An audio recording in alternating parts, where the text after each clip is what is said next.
Assalamu alaikum, que la paix soit sur vous. Merci d'être avec nous aujourd'hui pour cette nouvelle édition de votre émission La culture religieuse, une émission qui vous est proposée toutes les 2 semaines sur Native International. Alors le but de l'émission est de vous transmettre le véritable message de l'islam. Nous avons parlé de beaucoup de préceptes, mais aujourd'hui c'est le deuxième épisode et le dernier de notre tournée, d'une première tournée, puisque ce n'est pas la dernière, d'une première tournée sur les scientifiques et savants musulmans. J'ai le plaisir d'avoir avec moi Dr Ismaël Hamed, spécialiste en religion comparée et écrivain sur l'histoire des religions. Il était déjà avec nous la semaine dernière pour en parler. Il continue avec nous. Merci d'être encore une fois avec nous, Dr Ismaël.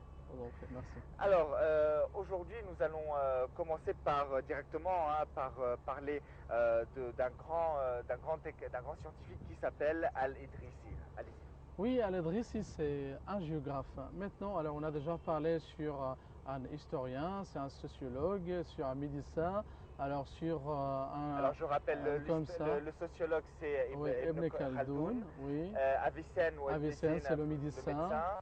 Alors le fondateur de l'algèbre, c'est Al-Khwarizmi. Et maintenant c'est un géographe, un grand géographe et un voyageur en même temps. C'est Al-Idrissi ou Al-Sharif Al-Idrissi. Parce que ce Sharif, il est notable parce qu'il est un descendant de la famille de prophète Mahomet. Il est né au Maroc, mais il a fait beaucoup de voyages dans le monde entier. Il a découvert alors les mers, il a découvert les continents et tout ça. Donc il a écrit un livre très important pour les spécialistes de la géographie qui s'appelle Nuzhat al-Mushtaq. Nuzhat al-Mushtaq, donc il a décrit ses voyages et tout ce qu'il a vu, le peuple, le monde et tout ça.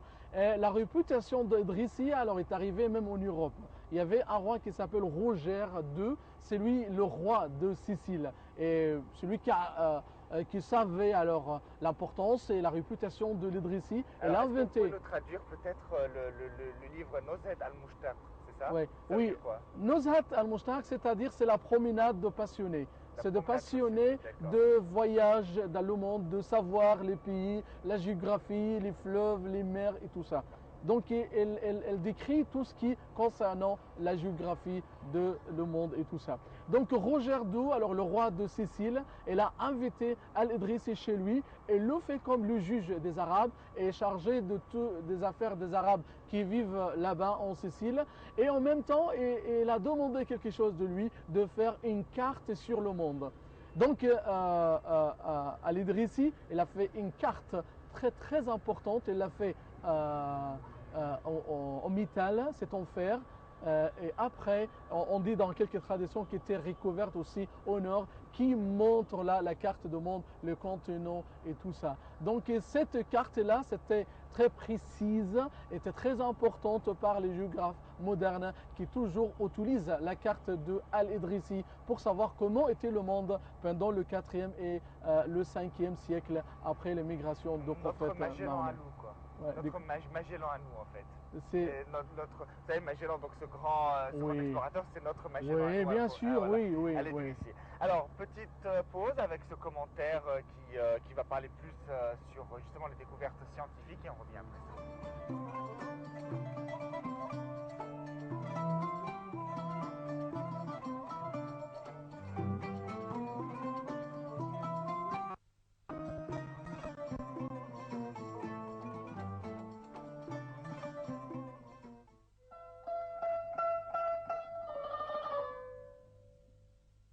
Ala-Eddin Abul Hassan ibn Hazm al-Qurashi Dimashqi, connu sous le nom Ibn al-Nafis, était un médecin arabe très connu et un scientiste de renommée.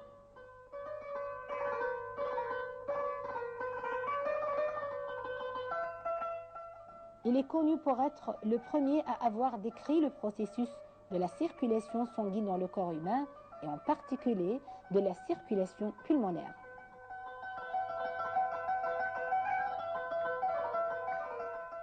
Ses contemporains lui donnaient la même stature qu'Ibn Sina, au plan de l'autorité scientifique et de la connaissance médicale.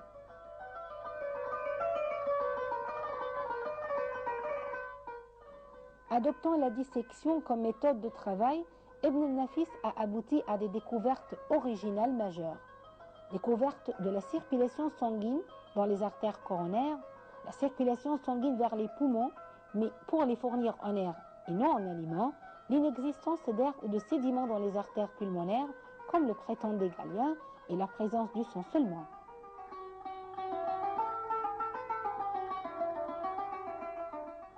Ibn Nafis a été le premier à décrire correctement les poumons, les bronches et l'interaction existant entre les vaisseaux et le sang.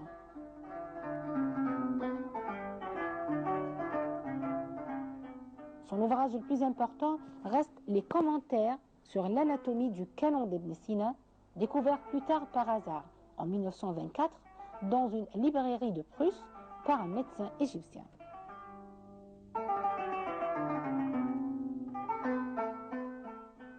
Jabr ibn Hayyan a également écrit un livre sur l'ophtalmologie, Mughaz al-Qanoun, un livre sur la santé, Kitab al-Mukhtar fi al-Aghziya, relatif aux effets du régime sur la santé, ainsi que de nombreux commentaires en matière de loi et de médecine.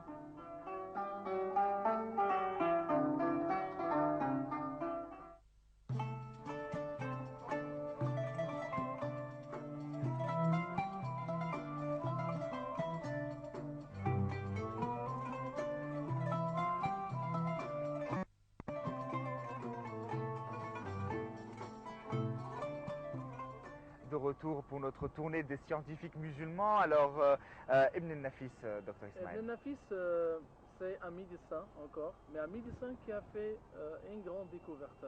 Une découverte qui jusqu'à présent on rappelle Ibn Nafis. Même si c'était ignoré par les Européens ou les Occidentaux. Parce qu'Ibn Nafis, alors il était un grand médecin de Damas, mais il est venu en Égypte pendant le 7e siècle après l'émigration du prophète Mahomet. Il a travaillé dans l'hôpital au Bimaristan de Sultan Kalaoun qui se trouve maintenant dans la rue de Moïse el-Din là. Donc il était le chef de docteur et de médecin là-bas. Le plus grand travail de Ibn Nafis, que lui il a découvert la circulation de sang. À Dawra Damoïa, pour la première fois de l'histoire, pendant le 14e ou le 13e et 14e siècle après Jésus-Christ, qu'on parle d'une circulation de sang, alors c'est dans le corps et tout ça. Mais le problème que 4 siècles après, il y avait un Britannique, un médecin britannique qui s'appelle William Harvey, celui qui a dit que c'est moi qui a découvert la circulation de sang. Mais alors, on croit que, alors, il y avait un autre médecin d'espagnol, celui qui a traduit le livre de Ibn Nafis qui parle de la circulation de sang. Il l'a traduit en espagnol, et puis c'était traduit en anglais. Et puis le médecin anglais William Harvey, il a lu le livre de Ibn Nafis qui raconte ou qui parle sur la circulation de sang, et puis il a usurpé la découverte éclatante de Ibn Nafis qui parle de la circulation de sang. Donc, mais c'est toujours c'était grâce à Ibn Nafis et ses travaux en médecine. Et bien sûr, ça c'est un grand travail qui se rattache de Ibn Nafis en médecine.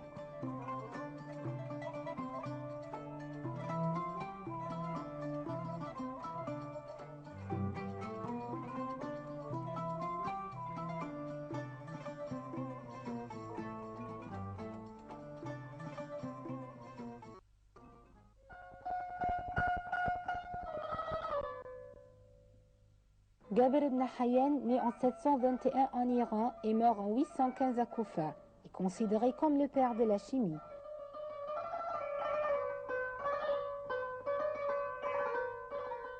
Il était le premier à pratiquer l'alchimie de manière scientifique. Ibn Hayyan a écrit plus de 100 traités sur des sujets variés, dont 22 concernent l'alchimie.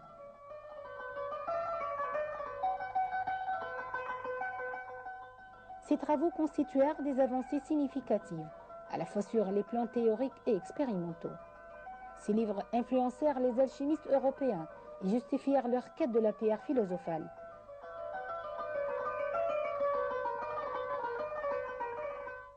On lui attribue la paternité d'un grand nombre d'équipements de laboratoire et de procédés, maintenant courants, ainsi que la découverte de quelques substances chimiques.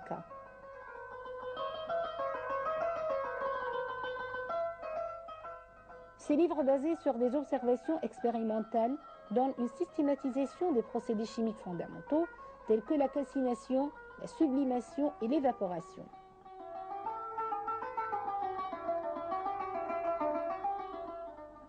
On lui attribue l'invention et le développement de plusieurs équipements de laboratoire, toujours en usage à l'heure actuelle, tels que l'alambic. On lui attribue également la découverte de l'acide citrique et de l'acide tartrique.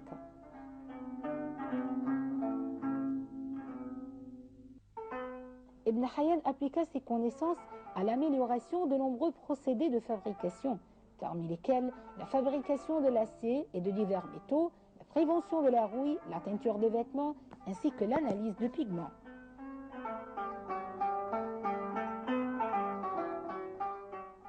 Ces traités d'alchimie, traduits en latin, devinrent les textes de référence des alchimistes européens.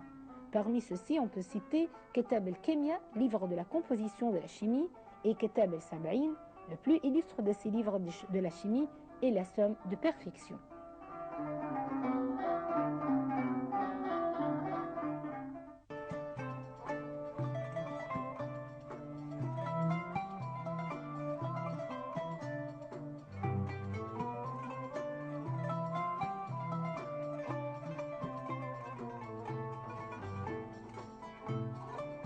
Très bien, on continue avec Gaber Ibn Hayyan. Oui, Gaber Ibn Hayyan, alors c'est considéré comme un grand scientifique de la chimie.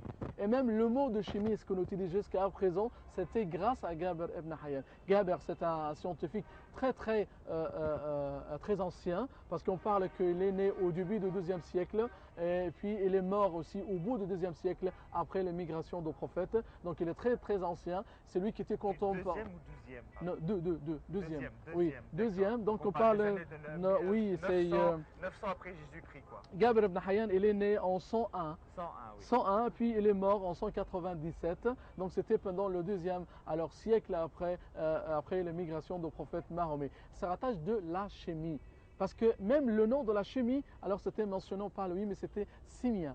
Simia, c'est le traitement avec les matières, avec les métaux et tout ça. C'est un mot arabe, simia. Et après, les Européens l'utilisent comme chimia ou chimie ou la chimie. Donc aussi, c'est grâce aux Arabes, aux scientifiques arabes, on garde jusqu'à présent le mot de la chimie. Avant, la chimie, c'était avant Gaber Ibn Hayyan, c'était basé sur la magie, sur les expériences primitives et tout ça. Mais avec lui, c'était avec l'observation, l'expérience et tout ça. En même temps, il a fait des règles, il a fait des principes d'utiliser la chimie. Donc c'était grâce à lui un grand développement, un grand progrès de la part de la chimie. C'est grâce à Gaber Ibn Hayyan. Eh bien, comme vous êtes accoutumés avec nous, chaque édition vous présente une mosquée historique en Égypte. Je ne cesserai jamais de le dire. Si vous partez au Caire, n'hésitez pas à visiter le vieux Caire, le quartier de Fustat, ou surtout le complexe, ou Mugama al-Adyan, le complexe des religions. Temple, église, mosquée cohabitent.